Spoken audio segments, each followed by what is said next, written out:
Self-storage, conveniently located near the Harmon McDonald's. We offer affordable rates, online payments, and auto bill pay for your convenience. Plus gate access daily from 6 a.m. to 9 p.m. Call us today at 648-7867 for more information. Good morning, Guam, and thanks for starting your day the KUAM way. This is a group chat, part of our KUAM starting lineup of morning Facebook Live shows. And today we kick off a four-part series here on our group chat. We're calling it Discussing Decolonization with the head of the executive director of the Commission on Decolonization, Mr. Melvin Won Pat-Borja. Hey. Thank you. As you guys know, I'm a big supporter of decolonization, and I just wanted to bring Mel on and kind of talk about the game plan moving forward. I know that you guys have kind of rebranded, I guess, or in the process of rebranding decolonization, and I like it. I think it's a slick new look. I think it's kind of a subject that a lot of people have a lot of misinformation about, right? Definitely. Obviously. So I think it's cool, dude. And I guess we'll just start with square one. Why do you think it was necessary to kind of rebrand decolonization of the movement? Yeah, I think, oftentimes when we think about rebranding, we think about businesses, right, and the look and appeal. But for us, we are definitely along those lines. But I think that the need is rooted in that, the commission has been quiet for quite some time, and oftentimes when we are out there and we are being talked about, and we're part of the conversation, it's kind of steeped in controversy, right? It's always about the usual suspects, the Davis case or the plebiscite, the options, whatnot. We don't really talk about the meat of the subject, right? What it is that's really important about decolonization. And so we recognize that part of our role is to educate the community about the issue, about the process. But I'm an educator, and I understand that it's not enough to just have good information. You got to package it. It's just like when you gotta make it cool, man. Yeah, I'm a big fan of KRS-One's edutainment. You gotta educate and you gotta entertain. I really believe that that's important. You gotta package the information in a way that's appealing so that people want that information. Right. We can't just assume that everyone's going to think that this is the most important topic and they're just going to take it on themselves to pursue it. Eventually, that's where we will be. I think once people really get the information and digest the information, then that passion will become internalized. But until we get to that point, we really have to be deliberate about how we present not just the information, but also ourselves. And so, I feel like there's a real need for us to re-win the trust of the public, of the community. And we want to take deliberate steps to do that. So what we did is that part of this federal grant fund that this grant headache that I inherited, one of the plans that we had as a commission was to create a media marketing plan in order to help with the educational efforts. Yeah. And so we engaged in a MOA with the University of Guam. And what we did is that we developed a marketing strategy. So just like you would with a business. Right. And so part of it is that we have to take advantage of our reach and what is available to us. And so, social media is a monster these days in the media. We're on social media right now. And this is a major media outlet, So it's not just the airwaves, on TV and the radio. But we have to be able to put forward a very deliberate effort on the social media side. And so that's what we've done. By engaging EOG, what they've done is they've created a strategy that will create presence for us across all the social media platforms, but it also includes print resources. So back in the 90s, there was this really great PDN insert that was released, and it was like a 12-page supplement.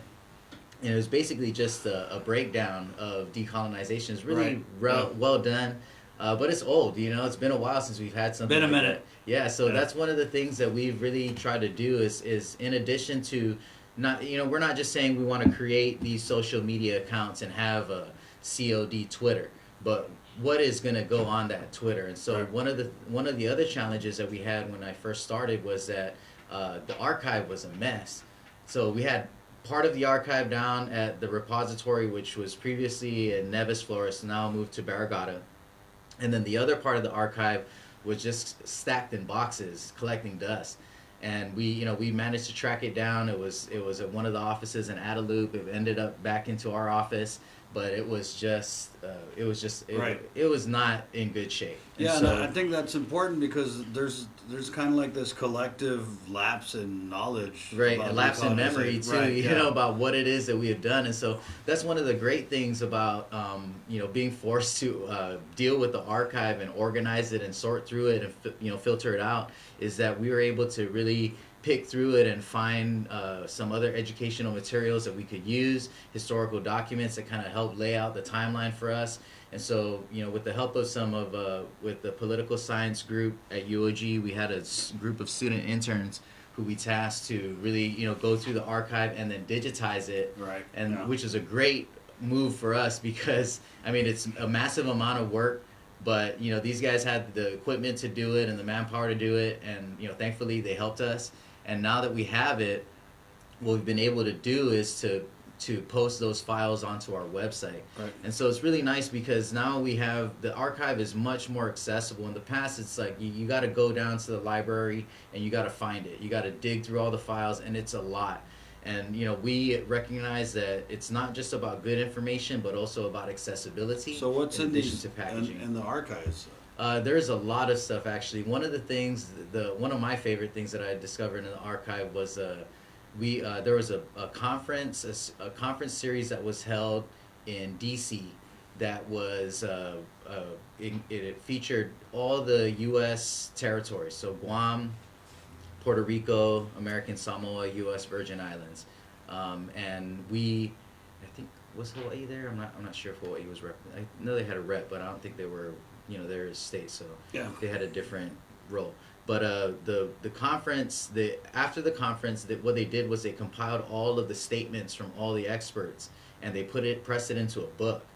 And so it was really nice to dig this document up and kind of read through some of the statements. And it was actually opened by Governor at the time, Joseph Ada, and it was great.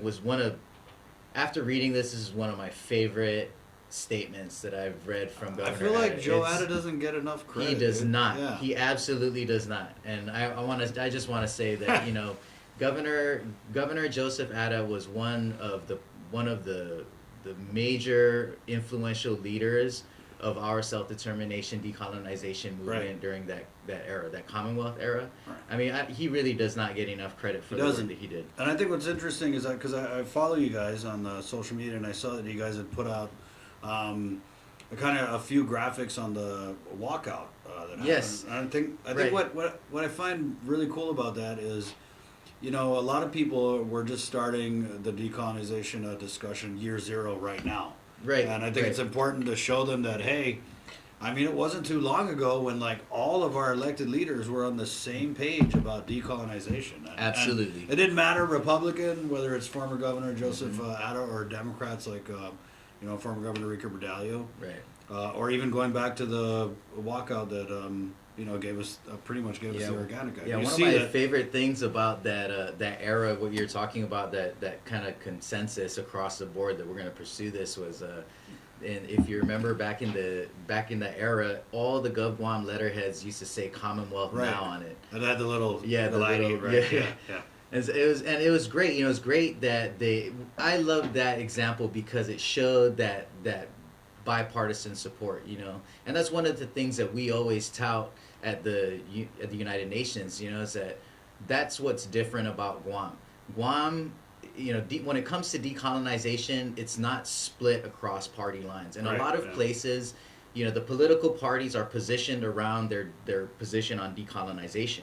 And so, one political party who favors, say, independence, and another political party who favors a closer relationship with their administering power, that's what dictates the elections. And then when that party wins, that agenda gets pushed. Right. Whereas in Guam, Democrat or Republican leadership in the either legislature or the executive branch, we all have been moving in this way to push our political agenda. Right. And so going back to what you were talking about with the social media posts on the walkout, one of our guys who leads the effort at UOG, his name is Julian Briosos. He had this idea that we wanted to utilize some of these trendy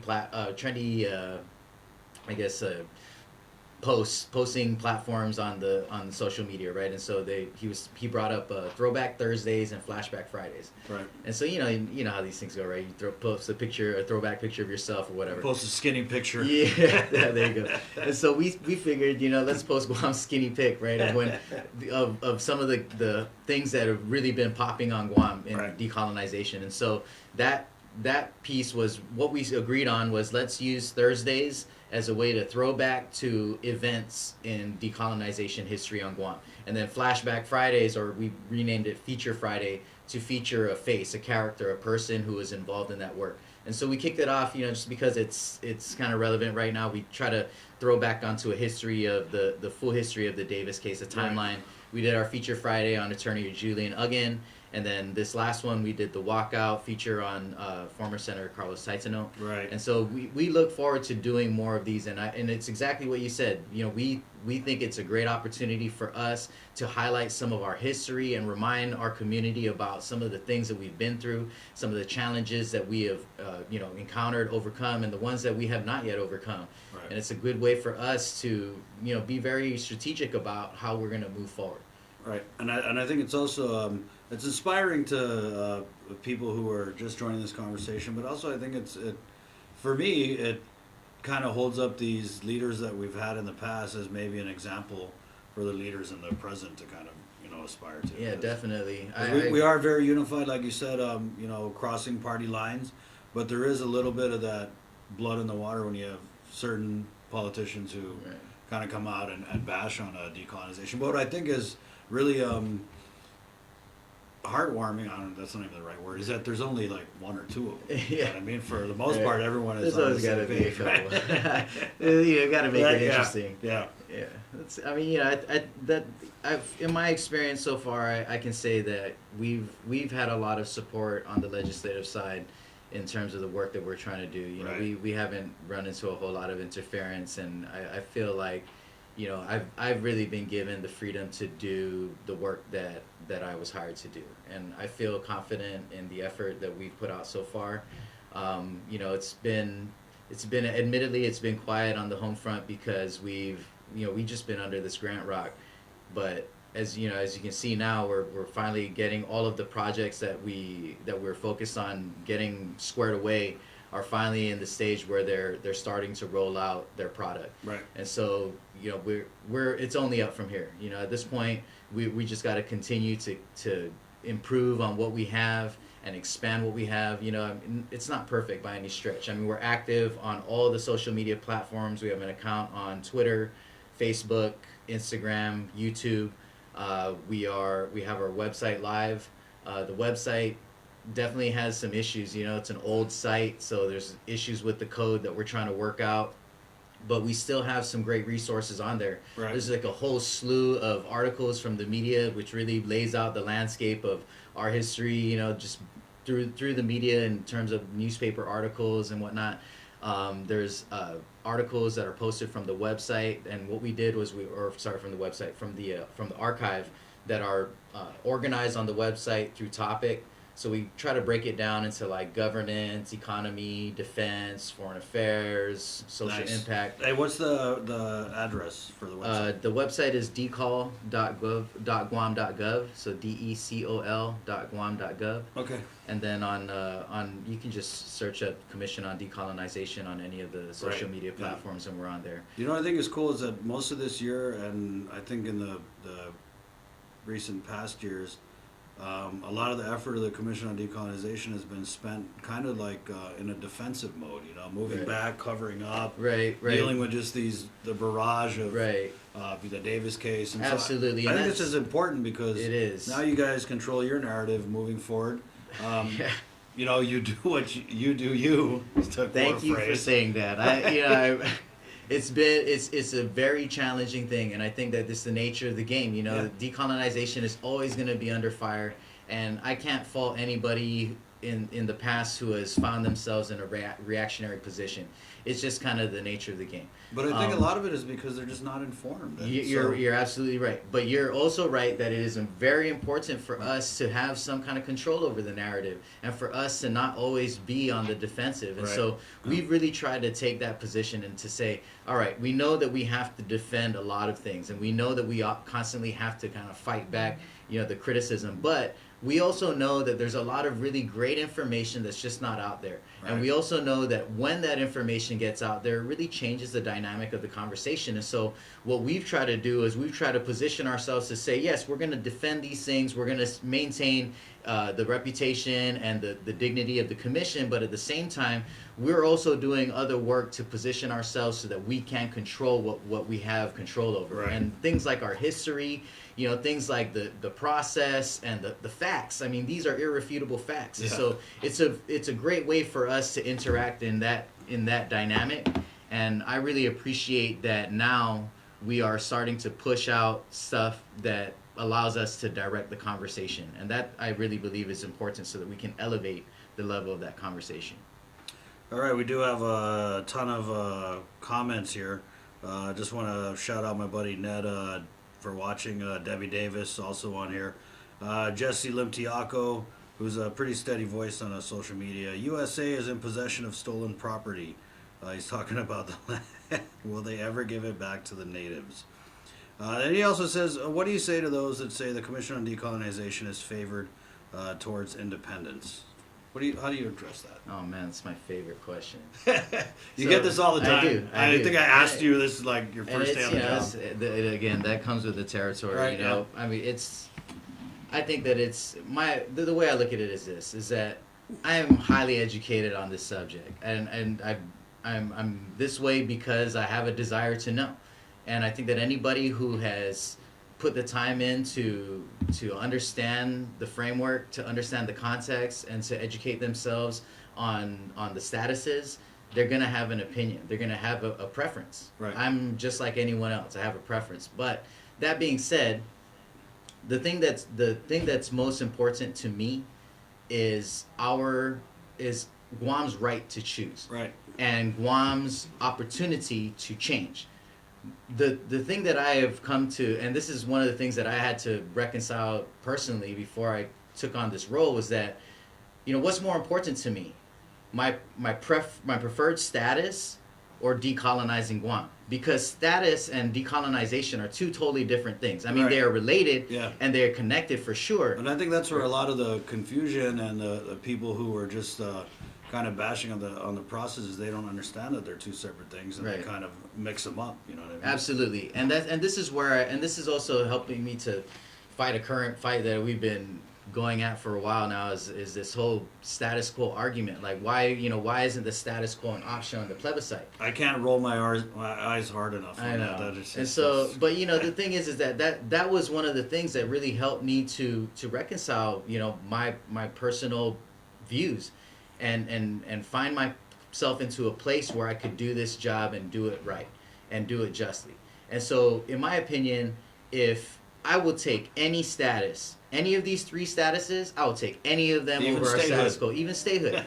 Statehood, in comparison to our status quo, is fantastic.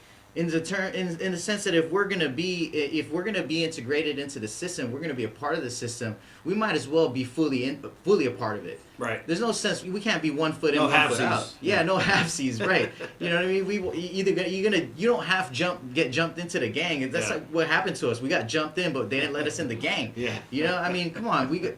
So the way I look at it is that's. Yeah, I can see that. I can see that, people look at me and they take my reputation, having a past organizing with the independence camp, and they think to themselves like, oh, now the commission is always going to lean towards independence. But I think that what I would say to contest that is that you can ask any of the task forces. I work with all of them evenly. Right, yeah. I support all of them equally.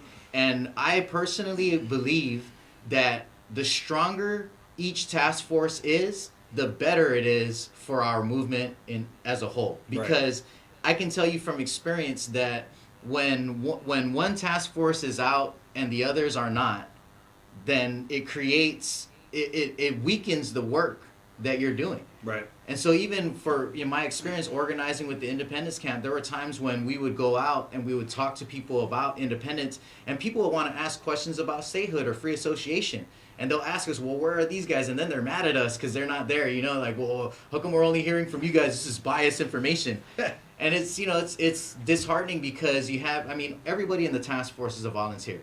And so when people are volunteering their time to contribute to this, and then their efforts are weakened because of something that they can't control, that's not a good formula for us to sustain this work. And so I believe that it's important for us to support the task forces so that they can be successful, because that ultimately feeds all of our success. Right. Hey, what I got to say is, like, the other task forces, statehood, free association, in my opinion, they just need to work harder. Because, they're definitely... the independence crew, IG, they work hard.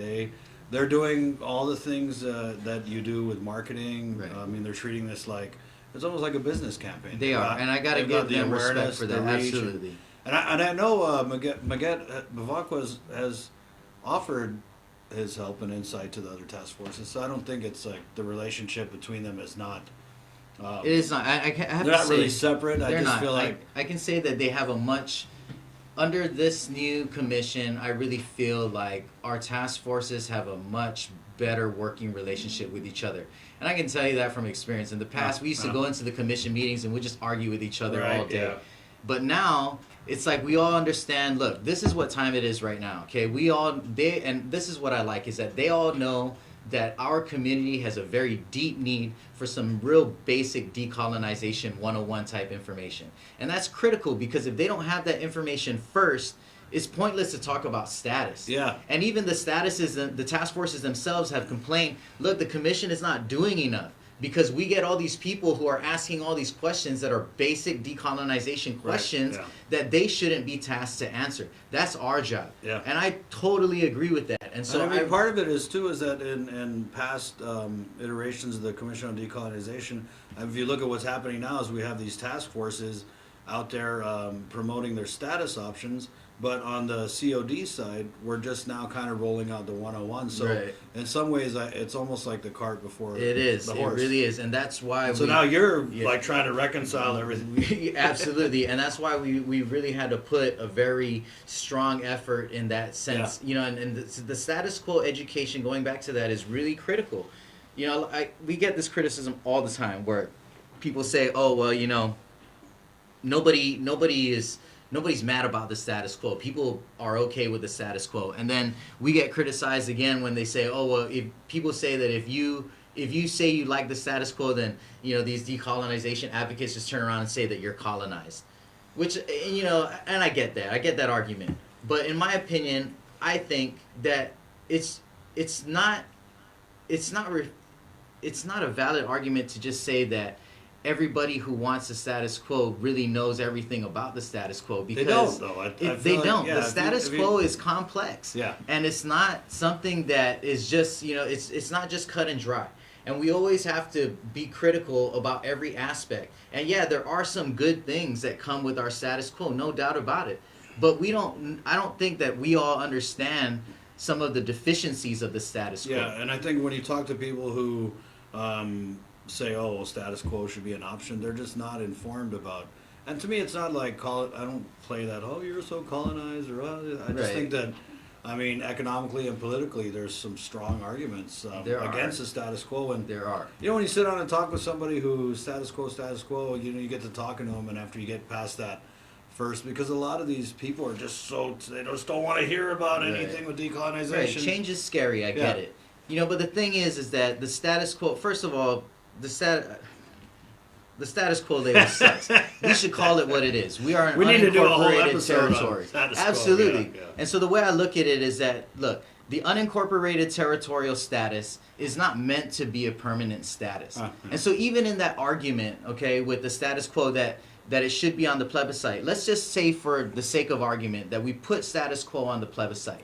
Even if 100% of the voters chose status quo, that would send the message. What that would mean in the decolonization conversation is not that we have closed the book. It's not that we chose to remain a territory, so we're just going to remain a territory forever. What that would mean is that Guam is asserting that we're just not ready to choose a status yet. And so all it would do is extend the process. And so when we choose status quo, all we're saying is that we're not ready. We want to work on some things. Maybe we want to develop our economy. Maybe we want to work on different parts of our government to, clean it up before we decide on the status. Maybe we need more time for education. But see, the thing is that the status quo is not, it was never meant to be a permanent status.